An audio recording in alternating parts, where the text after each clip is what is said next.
No town or city is immune to the scourge of drugs. Experts say getting help can be harder in small communities because it's more difficult to stay anonymous. Matty Sutton has been investigating.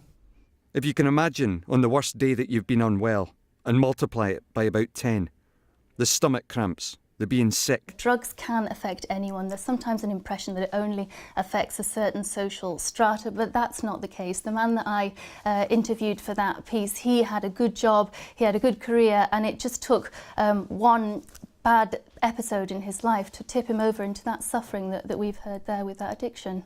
Susie Russell was physically abused by her ex-partner. She lived with him in the Borders with her young son for 8 years. In 2009, she left him. It got to the stage where I really felt like, actually, if I wasn't here anymore, my son would be safe. Some mums struggle to breastfeed their babies, especially in the early days, and many rely on support to keep going.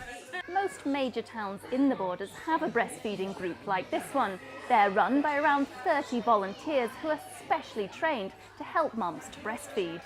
Now, it's the biggest show in the Borders agricultural calendar, and it kicked off in style today. There's no doubt this show is all about showing off the best of the Borders food and produce, and two people doing their best to do that are Chef Mark and trainee Chef Angus. Chef, first of all, tell us, what have you been cooking today? So today we've been a really simple dish with some souffled brioche bread and some stunning local berries.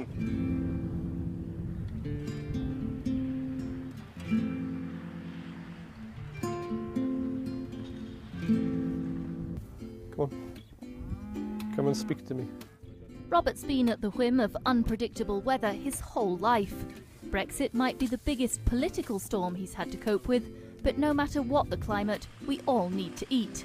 A comfort for food producers like Robert, who hopes he'll be able to weather whatever rains down from Westminster and Brussels.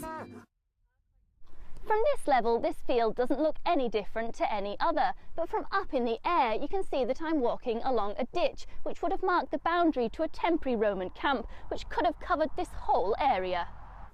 As you can see behind me there's a collection of abandoned cars that clearly couldn't make it up the hill, which just goes to show how bad the conditions are on the roads here.